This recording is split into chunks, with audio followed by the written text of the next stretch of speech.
سباهی بدرستاهی 8 سال درباز دبن سر ارشاد داعش بو سر شنگاله و دردوراوه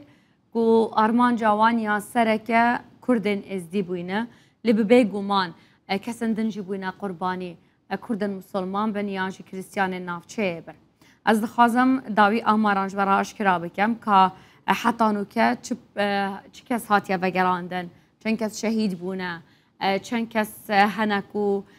بديكو بباب مانا زاروكين كو نها بديكو بابنج بر اوي شري كو حتانو كجي قربانيين وهنج بركو هجمارا كازيدا حتانو كدس داعش دا مايا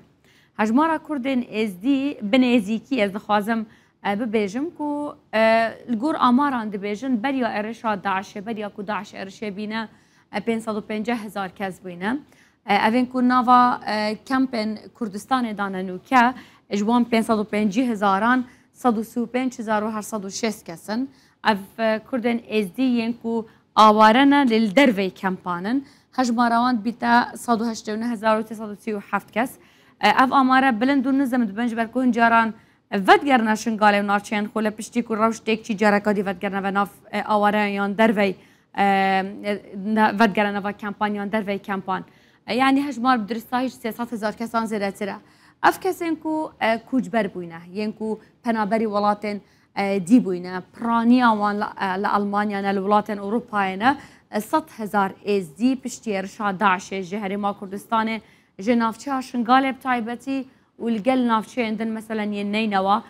کوچبر و پنابری در وی ولاتی بونه اف کسین کو شهید بوینت اوه ارشادا 5,000 کسن لگور آماران اف شهیدین کو زاروکن خوب بده کو باب هلاینه زاروکن وان هجمارا وان 2,745 زاروکن کوش بر اوه ارشه بده کو باب ماینه بده یان به باب یان جی به هر دوک ایتی موسوی اف کسن کو هاتن رواندن جالیه داعشه و 6,417 کسن پرانیاوان جنن 3,548 کسن زلام رواندن پشترا هنک جواناجی هر مالن خو لگندن خو هاتنا شهید کرن هجمارک هاتنا برم تایبت زاروکن کر هاتنا برن داکو اوان جب کار بینم بشری هجمار اوان 2,869 کس بوینه از این ها بجم که چند ماینه به نوگراندن چند دیجی هاتی نوگراندن کسی که هاتی رزگار کرن حتانو که پرانیا هری زیده اوانج آلی اوفیسا نچروان بارزانی و هات رزگار کرن اوان آجی پاره که زیده بو هات ترخان کرن حتی کبتن اللي رزگار کرنوان خارج بکن 3,554 کس هات رزگار کرن جنن که هات رزگار کرن 1,207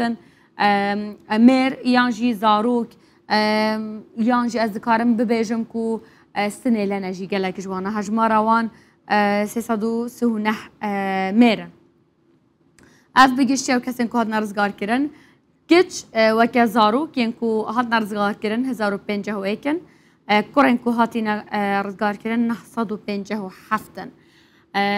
پشتی اویرشه هون زانن که هجماره که زیده یا خلکیجی هاتنا جینوسایت کرن گرن بکم ین که حتانو که هاتی ندیتم لی ببیگو من همینه هاتنا وکرنو هلدان پشکی این سر همیانه هاتیه کرن اجبلی مثلا کرونا مثلا سیاسی جی باندور السر کریه نارامیا نافچه جی باندور السر کریه هشته و سه گرن بکمی بگشتی حتانو که دبکو زیده ترجیبن لی حتانو که هشته و سه گرن بکمینه گرن تا که کسی جی هنه یعنی کس هاتنا کشتن هاتنا بناخ کرن بدهانن هجمار ناهی تازانین لی ببیگومان بدهانن اف کسین کوج گورن بکم رزگار بوینه بریندار بوینه رویانه آهایی کش آوان شیاین خو خلاص بکن 29 کسن مزارگهن کو زیان و کتینه جه انجام اویرشه 68 مزارگهن هنک جوان هاتینا نوجن کرن جی جارکادی اف کسین کو شهید بوینه 146 کسن کو ترمیوان هاتیه وکراندن ین کو ماینه جی 2,717 حتی نو کش چرن ویسا بشکا زیده جوانا ناهی تزانین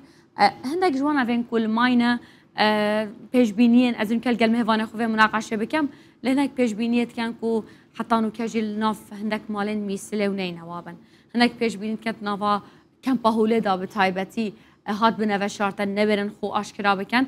بشکه زیده لوانا هیا 2,717 1,273 جوانا جنین کو ظلامن جی 1,444 کسن کو حتی نو کجی چشترن بیسوان ناهی تزانه ام دل سر